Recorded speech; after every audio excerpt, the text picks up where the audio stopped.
Welcome to That's the Word, wholesome tales for the whole family. I'm Father James Yamauchi. Today's story, The Athletic Distraction. There was a knock on the office door.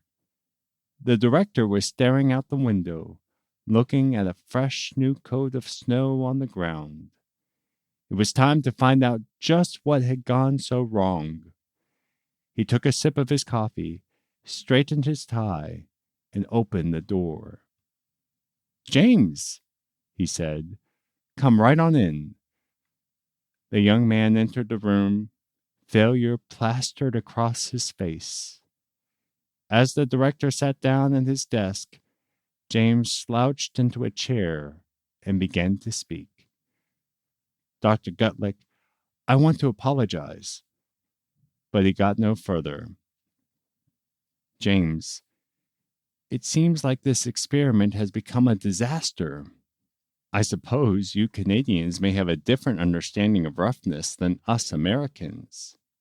I have before me a report of black eyes, a separated shoulder, and even one person knocked unconscious. It was murder out there. What on earth happened?" 2 weeks earlier, James had confided to the director his frustration with the physical unrest among his students who could not go outside due to the harsh winters of Massachusetts. As the physical education teacher, James thought that there must be another option besides endless calisthenics and children's games. Dr. Gutlick agreed and gave James 2 weeks to develop a suitable athletic distraction.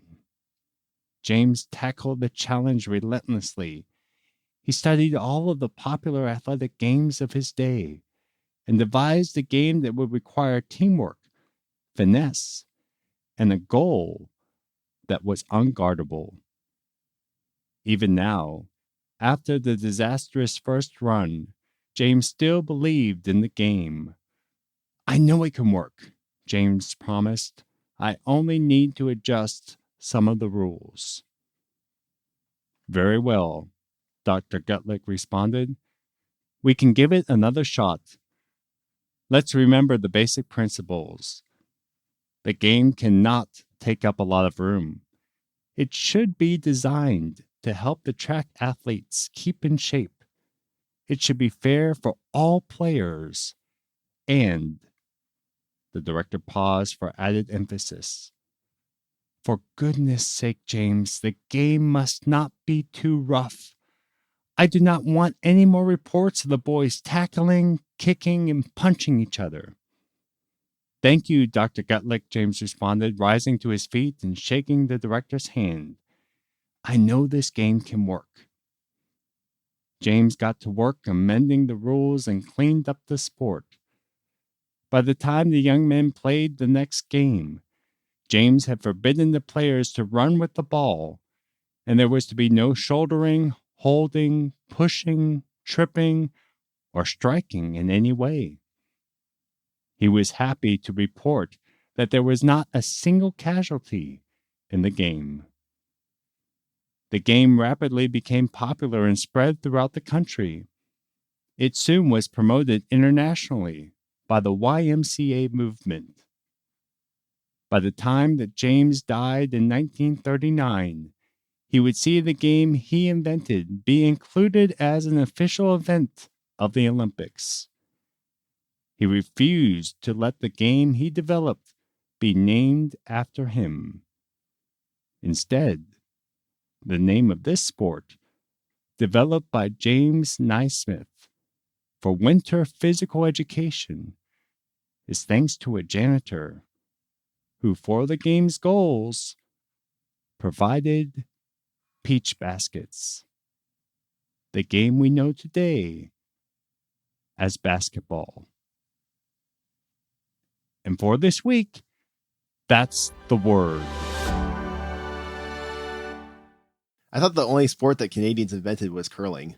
I actually did not know a Canadian invented basketball. That's pretty fascinating. And just to be clear, he was born in Canada, but when he developed basketball, he was actually at Springfield College. He had gone to the YMCA International Training School in Springfield, Massachusetts. So while he was a Canadian, he definitely developed the sport here in the United States. I guess both you and I have to thank him for that because we have some careers in basketball in our youth, right? Incredible careers.